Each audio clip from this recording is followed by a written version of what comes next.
शांति। आज की तारीख है 28/8/16 और आज की ज्ञान मुरली मीठे मीठे परम पिता, परम शिक्षक और सतगुरु बाप दादा, अव्यक्त बाप दादा की मुरली है और रिवाइज कोर्स की मुरली की तारीख है 8/11/81 और आज की ज्ञान मुरली का शीर्षक है अंतर संपन्न करने का साधन, तुरंत दान महापुण्य। यदि मेरे में और बाप में अंतर है, अंतर माना हमें बाबा ने लक्ष्य दिया है कि हमें बाप समान बनना है।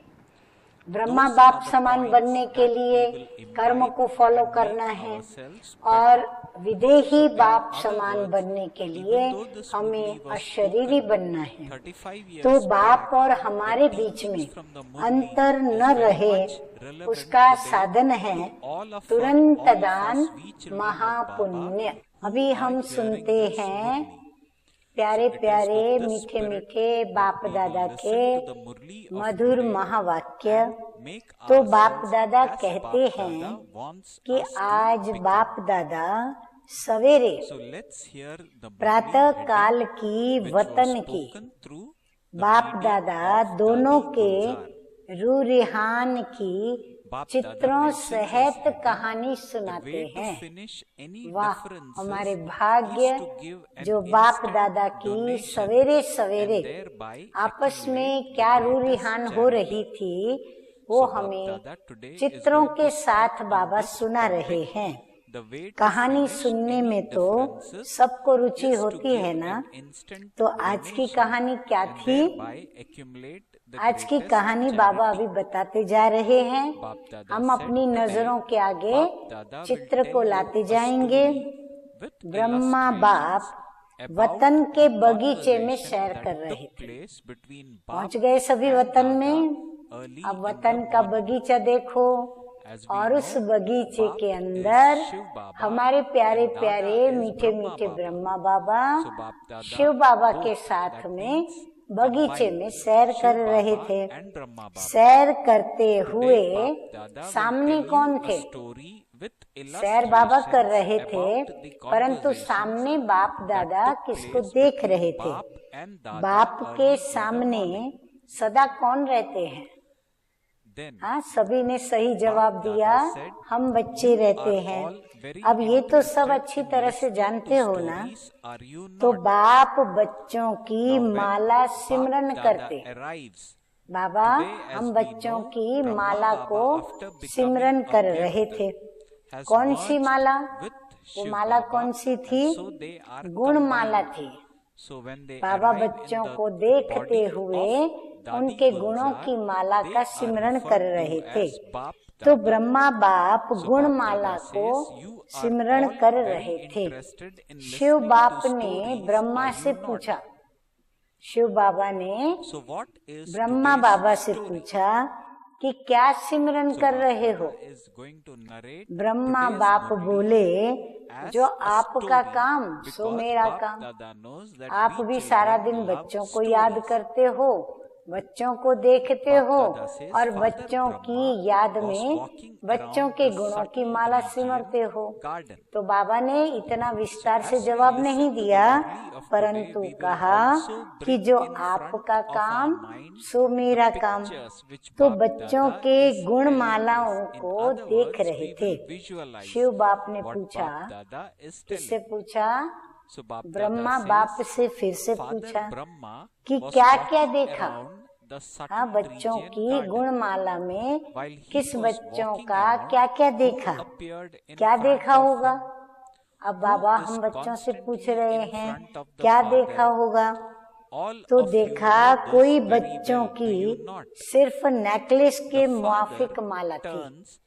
हाँ, नेकलेस पहनती है ना बहनें, तो नेकलेस टाइट होता है, तो नेकलेस के मुआफिक माला थी, और कोई बच्चों की पांव तक लंबी माला थी, गले से लेकर के नीचे पांव तक बहुत लंबी माला थी।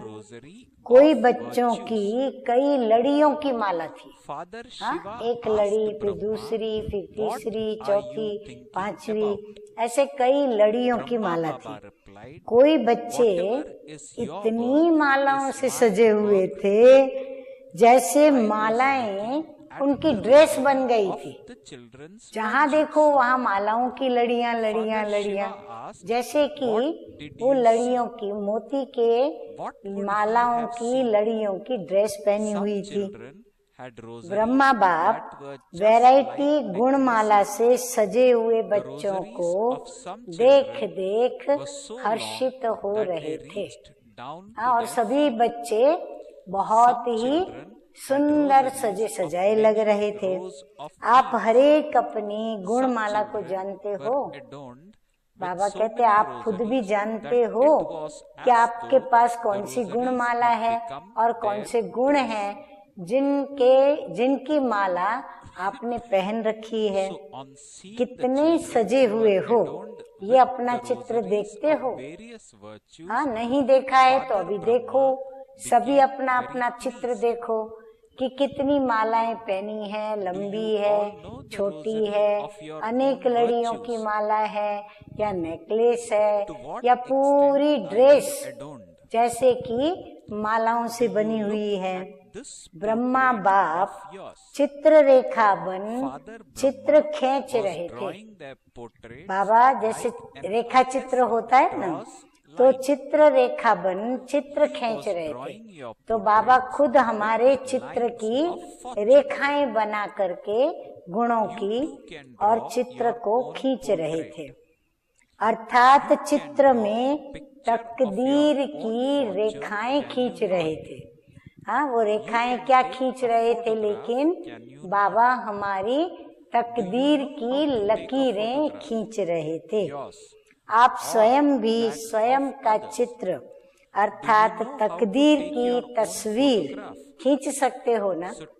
हाँ, खुद ही खुद की तकदीर की तस्वीर देख करके और अपनी तस्वीर की रेखाएं खींच सकते हो ना, कि महाराजा महारानी कितने सजे सजाए, किस राजधानी के, कैसे। फोटो खींच सकते हो ना। बाबा कहते फोटो तो खींच सकते हो ना। हाँ, वो तो सेकंड में फोटो सामने आ जाता है। हाँ, जैसे फोटो में कैमरा में क्लिक करते हैं, हम भी स्मृति में लाएं कि मेरी तकदीर क्या है, और फोटो सामने। फोटो निकालना आता है, अपना व दूसरों का। हाँ, दोनों का फोटो निकालना आता है। अपना फोटो खींचने आता है, चलो दूसरों का ना खींचो, अपना खींचने आता है। तो आज सबका फोटो वतन में था। बाबा ने आज सबके फोटो खींच के रखे हुए थे। सोचो कितना बड़ा कैमरा होगा। हाँ, जो इतने सारे बच्चों के फोटो बाबा ने खींच के रखे हुए थे। सिर्फ आप लोगों का नहीं, सभी ब्राह्मणों का फोटो था। बाबा कहते ऐसे नहीं सिर्फ आप सुनने वालों का या फिर वतन में जो पहुंचे उनका ही नहीं, सभी ब्राह्मणों का फोटो था। मालाओं का श्रृंगार देखते देखते कोई कोई बच्चों की विशेषता क्या देखी, हर गुण हीरों के रूप में वैरायटी रूप देखा, और वैरायटी रंग वाले थे। ऐसे नहीं खाली सफेद सफेद हीरे रत्न मोती जड़े हुए थे, नहीं, मालाओं में भी वैरायटी मालाएं थी, वैरायटी रंग वाले हीरे रत्न और सुंदर सजी सजाई मालाएं थी। विशेष 4 प्रकार के रंग थे। सुना सभी ने अभी वो 4 रंग कौन से होंगे, जिसमें मुख्य कौन से गुणों के होंगे, शक्तियों के होंगे, खजानों के होंगे, विशेषताओं के रंग होंगे, कौन से रंग होंगे। अब बाबा बताते हैं, क्योंकि बाबा तो कोई नई बात बताएंगे जो आप में से कोई ने नहीं सोची होंगी, जिसमें मुख्य 4 सब्जेक्ट के 4 रंग थे। सब्जेक्ट तो जानते हो ना, ज्ञान, योग, धारणा और सेवा। हाँ, सभी को पक्का है ये तो। आगे मीठे मीठे बाप दादा कहते हैं, ज्ञान स्वरूप की निशानी कौन सा रंग होगा? जो बिल्कुल ज्ञान स्वरूप है, तो उनका रंग कौन सा होगा? कल्पना कीजिए, ज्ञान स्वरूप की निशानी का रंग गोल्डन कलर, सुनहरा कलर, जो हल्का सा गोल्ड कलर होने के कारण उस एक ही हीरे से सर्व रंग दिखाई देते थे। उसमें जो रत्न जड़े हुए थे, एक ही हल्का गोल्डन कलर था, लेकिन उस गोल्डन कलर में भी, गोल्ड में भी सभी रंग दिखाई देते थे। एक ही हीरे से भिन्न भिन्न रंगों की किरणों के माफिक चमक देती थी। कल्पना करो, माला में वो गोल्ड हीरा चमक रहा है और उसमें भी अनेक रंग की किरणें जैसे चमक रही थी। दूर से ऐसे अनुभव करेंगे जैसे सूर्य चमक रहा है। हाँ, सूर्य जब चमकता है, उसकी किरणें निकलती हैं, कितना प्यारा लगता है।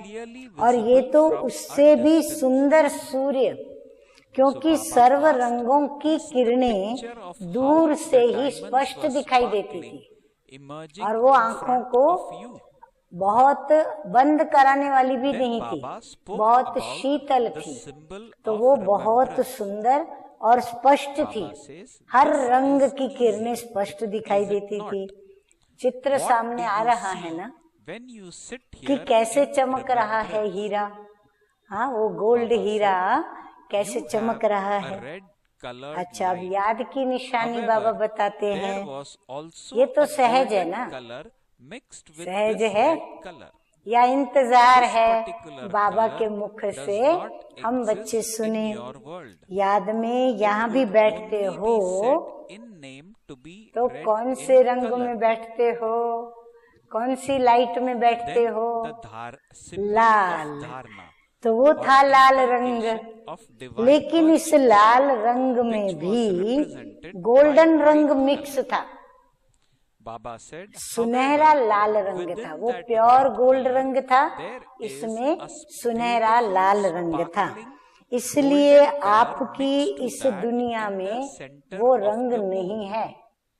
और बाबा कहते लाल रंग मिल जाएगा, गोल्ड रंग भी मिल जाएगा, लेकिन ये जो सुनहरा लाल रंग है वो आपकी दुनिया में नहीं मिलेगा। कहने में तो लाल रंग आएगा, हाँ, परंतु कहने में क्या होगा? जरूर लाल ही कहा जाएगा। आगे सुनते हैं। अब तीसरा सब्जेक्ट धारणा। अब बताओ धारणा का कौन सा रंग होगा? कल्पना कीजिए। हाँ, बाबा ने बड़ा मजेदार आज दृश्य देखा है और हमें भी वो दृश्य दिखाकर बहुत ही हमारी बुद्धि को बाबा जैसे कि चला रहे हैं, क्रिएटिव कर रहे हैं हमारी बुद्धि को। धारणा की निशानी कौन सी होगी बताओ? कौन सी मुख्य धारणा हमारी चाहिए? पवित्रता। तो पवित्रता का रंग कैसा? सफेद। तो सफेद रंग, लेकिन सफेदी में भी जैसे चंद्रमा की लाइट के बीच सुनहरी रंग मिक्स करो या चांदनी के रंग में हल्का सा पीला रंग ऐड करो तो दिखाई चांदनी जैसा देगा, लेकिन हल्का सा सुनहरी होने के कारण उसकी चमक और ही सुंदर हो जाती है। हाँ, वो भी रंग यहाँ नहीं दिखने को मिलेगा। यहाँ वह रंग बना नहीं सकेंगे। जब बना ही नहीं सकेंगे तो देखेंगे कैसे? क्योंकि ये चमकने वाले रंग है, हाँ, ये चमकने वाले रंग है। कितनी भी ट्रायल करो, लेकिन वतन के रंग यहाँ कहाँ से लाएंगे? हाँ, ऐसे फ्लोरोसेंट कलर भी लाइट पड़ती है तो चमकते हैं, परंतु जो वतन के रंग हैं, बाबा कहते वहाँ के रंग यहाँ तुम कैसे लाओगे? अच्छा, अब कौन सी सब्जेक्ट बाकी रह गई? सेवा। अब सेवा की निशानी क्या? सोचिए सभी, सेवा से क्या मिलता है? खुशी। सेवा से क्या मिलता है? पद। सेवा करने से क्या मिलता है? दुआएं। हाँ, ऐसे सोचते चले जाओ। तो सेवा क्या करती है? जीवन के अंदर उत्साह, उमंग, सेवा का प्रत्यक्ष फल। हाँ, तो चारों तरफ क्या छा जाता है? मन प्रदेश में हरियाली छा जाती है। तो इसीलिए बाबा ने कहा सेवा की निशानी हरा रंग। सेवा में चारों ओर हरियाली कर देते हो ना। हाँ, अपने मन प्रदेश में भी हरियाली हो जाती, और जहाँ भी सेवा करते हो वहाँ भी हरियाली छा जाती है। कांटों के जंगल को फूलों का बगीचा बना देते हो, सेवा से ही तो बनाते हैं। तो अभी सुना, 4 रंग कौन से हैं? इन 4 रंगों के हीरों से सजी हुई मालाएं सबके गले में थी। इसमें भिन्न भिन्न साइज और चमक में अंतर था।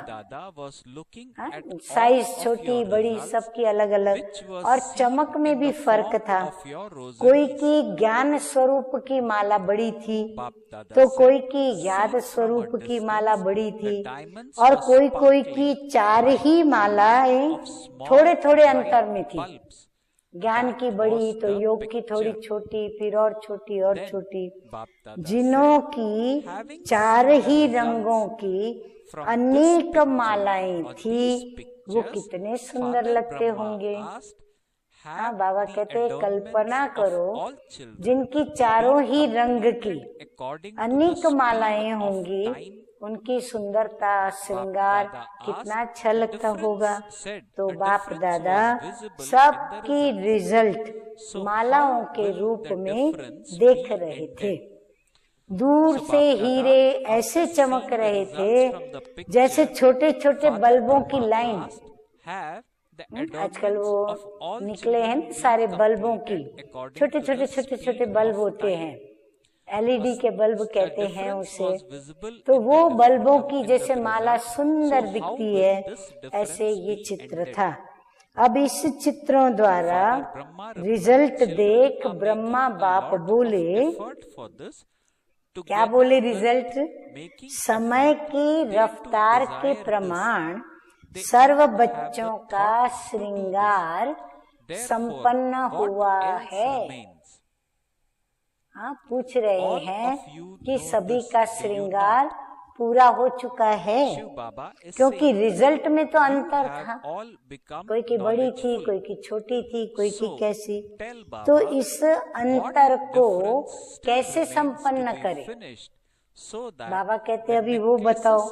तो ब्रह्मा बाप बोले कि बच्चे मेहनत तो बहुत करते हैं।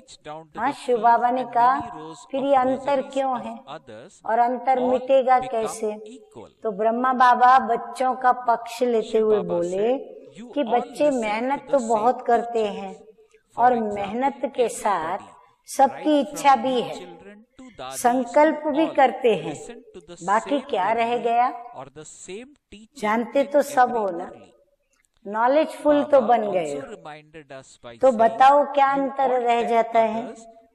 जिससे कोई की नेकलेस, कोई की पांव तक लंबी माला, वह भी अनेक मालाएं, सुनते भी एक हो, सुनाते भी एक हो, विधि भी सबकी एक है, और विधाता भी एक है, विधान भी एक है।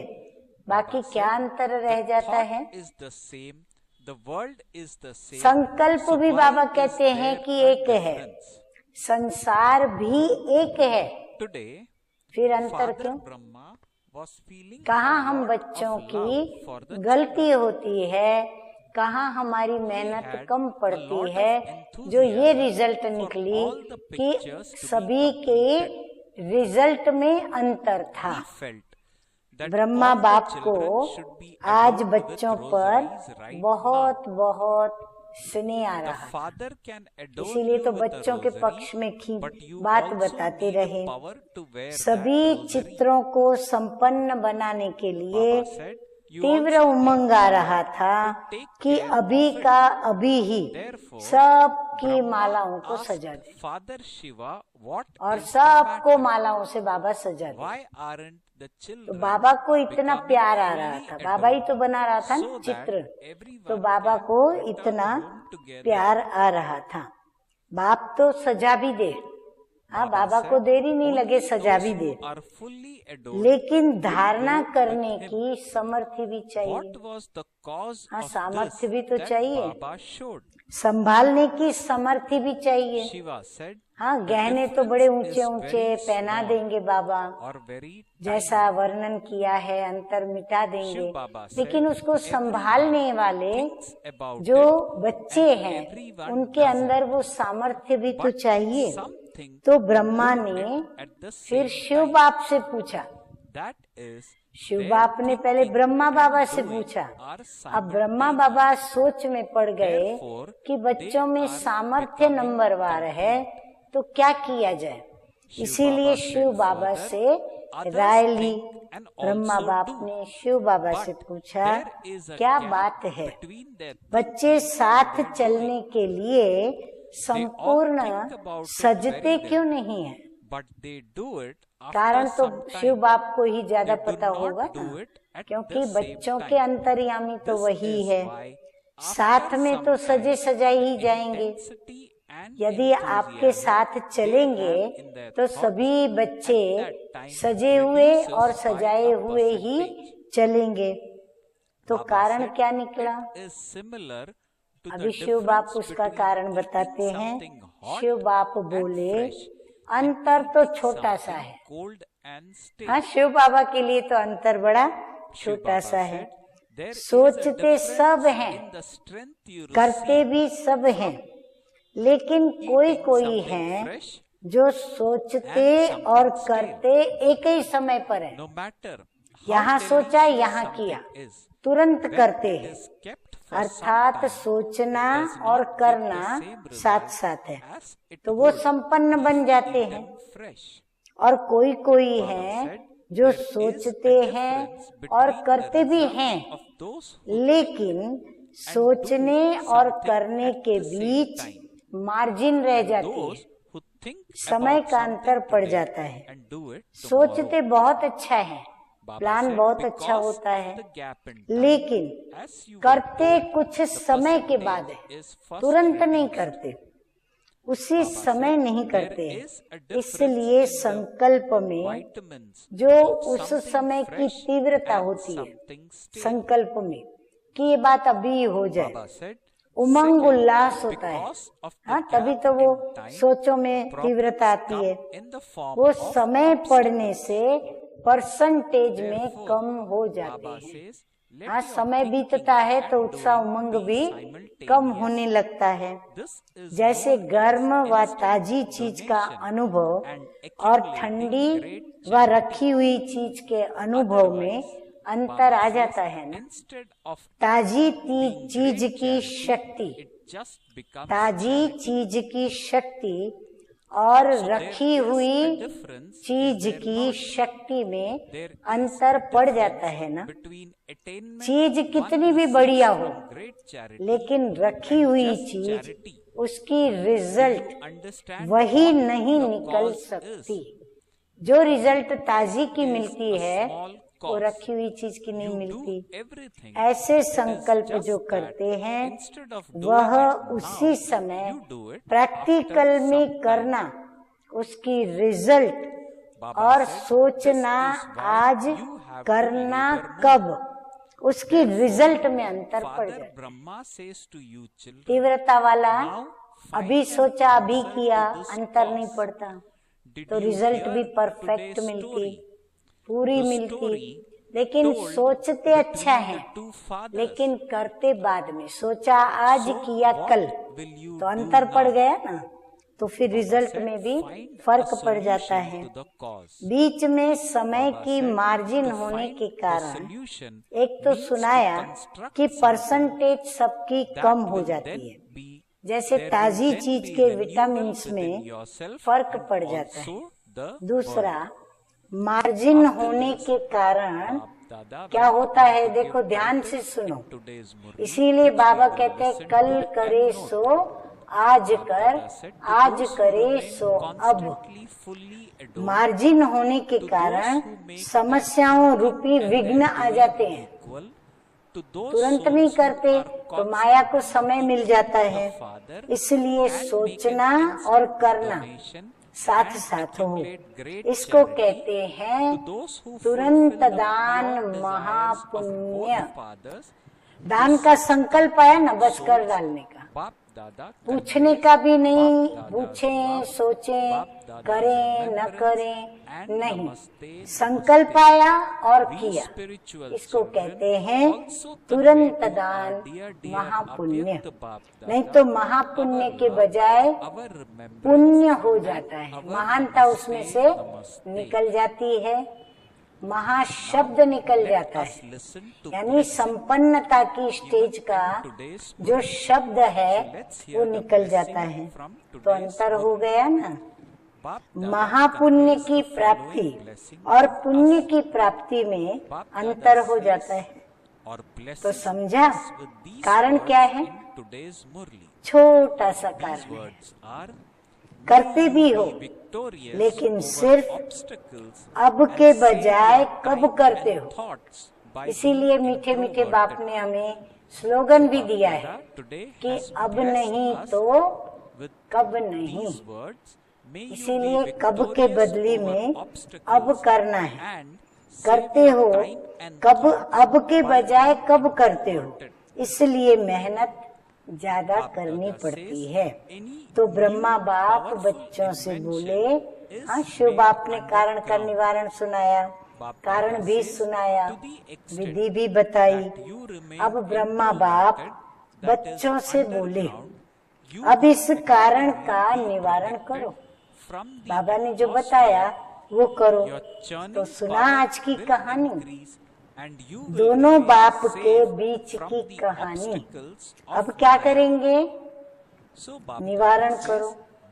निवारण करना ही निर्माण करना हो जाएगा। तो स्व में भी नव निर्माण और विश्व में भी नव निर्माण, खुद के अंदर भी। जैसे हमने कुछ नया धारण किया, नया निर्माण किया, क्योंकि कब का अब किया, तो वो एक नई धारणा हो गई।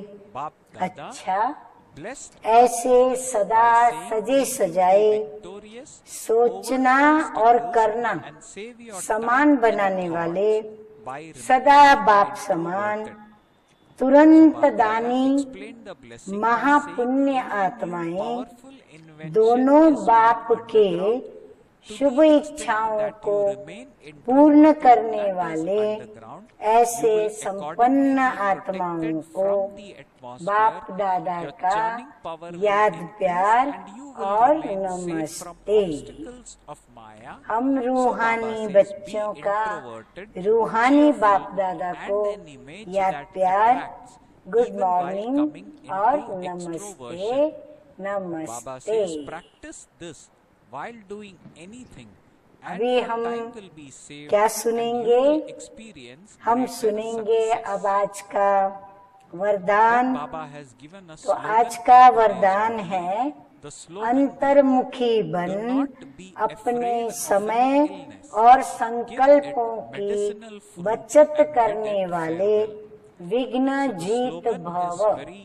हाँ, समय जो जा रहा है व्यर्थ संकल्पों में, उसकी बचत करें तो समय भी बचेगा और अंतर भी मिटा सकेंगे और विघ्न जीत बन जाएंगे। बाप कहते हैं कोई भी नई पावरफुल इन्वेंशन करते हो तो अंडरग्राउंड करते हैं।